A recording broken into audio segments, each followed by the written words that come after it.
আগে রবিউল ইসলাম নয়নকে যদি কেউ 500 টাকা কোনো ওয়েতে দিয়ে থাকে, যদি কেউ প্রমাণ করতে পারে আমি নয়ন যে কোনো শাস্তি মাথা পেতে নেব। যদি আমাকে টিএসসির বলে বেঁধে রেখে পাথর নিক্ষেপ করে আমি সেটাও মেনে নেব। আমার মা আমাকে গুলি করে যখন পুলিশ মৃত ভেবে হসপিটাল ফেলে রেখে গিয়েছে, পোস্টমর্টম করেছে, তখন এই যে যত ভাই দেখতেছেন, বন্ধু দেখতেছেন, আত্মীয় দেখতেছেন, স্বজন দেখতেছেন, আমি কাউকে পাই নাই, কিন্তু আমার মা এক মিনিটের জন্য আমাকে ছেড়ে যায় নাই। আমাকে যখন পুলিশ নির্মম ভাবে হাতে হ্যান্ডকাপ পরিয়ে রশির সাথে বেঁধে রেখে দিত গুলিবিদ্ধ অবস্থায় হসপিটালের বারান্দায়, তখন আমার মা দূর থেকে দাঁড়িয়ে দাঁড়িয়ে কাঁদতেন।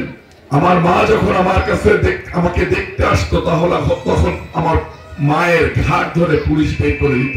তবু আমার মা আমাকে ছেড়ে যেতেন না। আমি বিছানা থেকে নেমে প্রস্রাব করতে পারতাম না, বিছানা থেকে নেমে বাথরুম করতে পারতাম না। আমি এত বড় সন্তান, আমার মা আমার বাথরুম পরিষ্কার করে দিতেন, প্রস্রাব পরিষ্কার করে দিতেন। আমি একটু চিৎকার করার সাথে সাথে মনে হতো আমার মায়ের কলিজা ছিদ্র হয়ে যাচ্ছে। মাগুরার আসিয়াকে যখন ধর্ষণ করা হয়েছে, আমি সেদিন তারাবির নামাজ পড়তেছিলাম। তারাবির নামাজ শেষ হয়েছে, ফোন চেক করে দেখি একটা মেসেজ, মাগুরা একটা মেয়েকে 8 বছরের শিশু বাচ্চাকে ধর্ষণ করা হয়েছে। আমার ওই নামাজ থেকে উঠার সাথে সাথে মনে হলো আমি যদি ওই বাচ্চার বাবা হতাম তাহলে আমি ঘরে বসে থাকতে পারতাম না। আমি যদি ওই বাচ্চার ভাই হতাম তাহলে আমি ঘরে বসে থাকতে পারতাম না। তাহলে এই মুহূর্ত থেকে আমার ঘরে বসে থাকা সাজে না, এখনই আন্দোলনের ডাক দিতে হবে।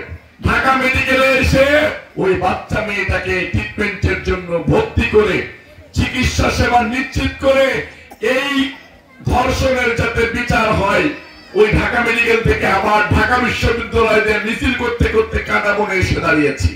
এতগুলা মা যদি কোনো সন্তানের পাশে থাকে, তাহলে কি ওই সন্তান আর কাউকে ভয় পায়?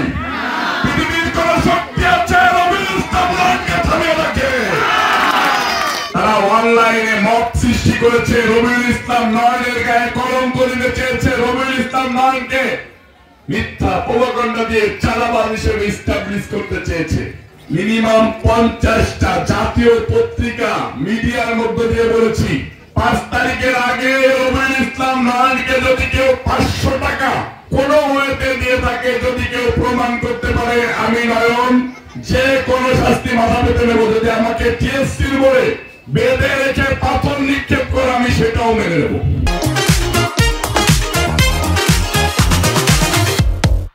যদি কোনো ব্যক্তি বলতে পারে যে রবিউল ইসলাম নয়নকে আমি হারাম ভক্ষণ করতে দেখেছি বা হারাম ভক্ষণ করার কোন প্রকার কোন সহযোগিতার সময়ও দেখেছি, তাহলেও আমি রবিউল ইসলাম নয়ন আমার জীবনের সমস্ত বিসর্জন দিয়ে আমার বাংলাদেশের মানুষ যে শাস্তি দেয় আমি সেই শাস্তি মাথা পেতে নেব।